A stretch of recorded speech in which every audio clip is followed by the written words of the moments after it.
체온 상승은요, 체온에 대해서 현대인들이 잘 몰라요. 체온이라는 것은 인체의 온도다. 줄임말이거든요. 인체 체온도, 체온인데 실질적으로 몸이 건강한 사람들의 특징은 체온이, 인간은 항온 동물이기 때문에 1년 내내 365일 동안 36.5도를 유지해야만이 내 몸의 모든 대사가 이루어집니다. 대사라는 것은 소화하고 흡수하고 배설하고 그 다음에 면역이 있어서 외부로부터 냉기도 막아내고 세균 바이러스도 막아내고, 또 심부온도는 좀 높아야 돼요. 37.1도가 되어야 내부 장기에서 많은 노폐물도 없애고 신진대사가 일어나서 되기 때문에 제일 중요한 것이, 만 가지 원인 만병이지만은 한 가지 원인이 체온만 올라가면은 1년 내내 우리가 봄, 여름, 가을, 겨울 있듯이 이겨낼 수가 있거든요. 추우나 더우나. 그런데 체온이 0.5도만 떨어져도 여러 가지 문제가 옵니다. 1도만 떨어져도 문제가 생기기 때문에, 몸이 체온이 떨어지면 면역이 떨어지고 몸에 이제 냉증이 생기고 해서 만병이 생기기 때문에 자연 치료력이 떨어지죠. 그 다음에 항상성이란 것은 항상 치료할 수 있는 그 힘이 체온이 떨어지면 발휘가 안 되게 돼요. 1도만 떨어져도 실제로 자율신경이 실조가 와요. 자율신경에는 뭐냐니까 스스로 자율, 모든 걸 조절할 수 있는 교감, 부교감, 신경에 어떤 언밸런스가 오면서 자율신경이 실조되면 알다시피 수면 잘 안 되고 소화, 흡수, 대변, 그 다음에 정신적 우울감, 그 다음에 모든 기능이 저하됨으로써 좀 진행이 되면 이제 고혈압, 당뇨, 고지혈, 거의 몸이 냉한 사람들은 비만이 와요. 공통적으로. 그것이 진행이 되면 치매암으로 발전하거든요. 뇌경색이나. 그래서 체온이 1도가 그렇게 중요한 거예요. 암 환자들은 거의 1.5도가 떨어져 있어요. 35도에서 그 암 환자가 생기는, 몸에서 암이 생겨도, 암세포가 하루에 10,000개가 생겨도 정상적인 체온이 유지가 되는 사람들 다 죽이거든요. 매일 건강한 사람도 5,000개, 10,000개가 생겨요. 체온이 1.5도 떨어지면, 즉 암온도라 그래요. 35도가 돼버리면 몸에서 암을 죽이는 면역이 떨어져서 암을 죽이지를 못하다 보니까 이게 자라는 거예요. 5년, 10년 자라다가 1cm, 0.5cm 돼서 되는 거기 때문에 1기부터 4기로 발전하기 때문에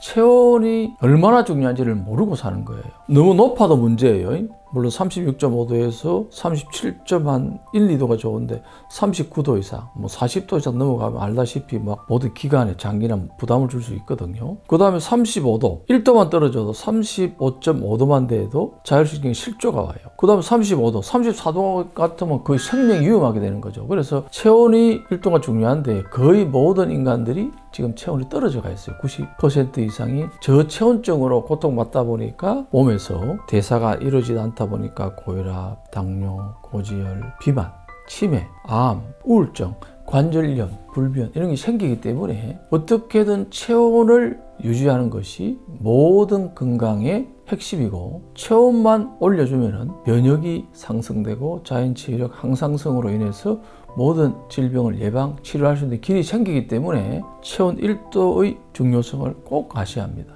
체온이 이제 떨어지면요, 체온이 떨어지는 이유가 여러 가지가 있잖아요. 그런데 이제 현대인들이 거의 체온이 떨어지는 생활을 하고 있어요. 첫 번째는 물론 이제 운동이 부족한 경우에 체온을 만드는 것이, 몸에서 만드는 것이 주로 근육에서 한 22%, 간에서 한 20%를 만들이, 뇌에서 한 11%, 그 다음에 콩팥 7%, 피부가 5%고 기타 심장이든 비장이든 췌장에서 기타 한 17%를 그런 데서 만드는데요. 운동이 부족하게 되면 모든 근육이라든가 인체에서 운동을 해야만이 이 대사가 되거든요. 모든 장기뿐만 아니라. 그렇지 않기 때문에 열을 잘 발생시키지 못하다 보니까 운동 부족이 체온을 떨어뜨리는 원인이 되고요. 두 번째는 가장 문제죠. 스트레스죠. 스트레스를 받게 되면은 인체 기능이 교감신경과 부교감신경의 언밸런스가 와요. 교감신경이 한긴됨으로 인해서 어떻게 됩니까?